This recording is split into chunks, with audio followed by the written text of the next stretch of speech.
opened, you see, for music like this. It's clearly in evidence here, except that only Coleman may see none of the music that I think that most of you associate with him, though they'd like to have heard everything he's done.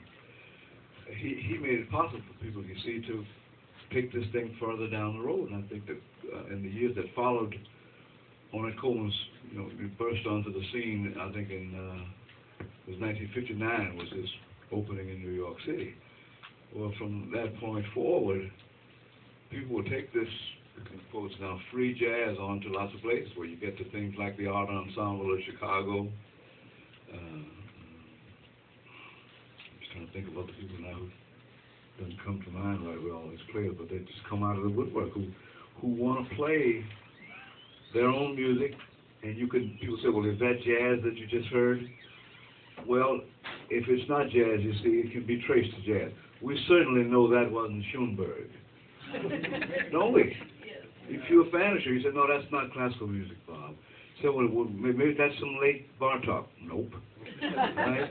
See, what it says is, number one, people always say to me, well, don't you guys miss the bass and the drums? I said, we play with the bass and the drums, but in this particular instance, we didn't want to play with bass and drums.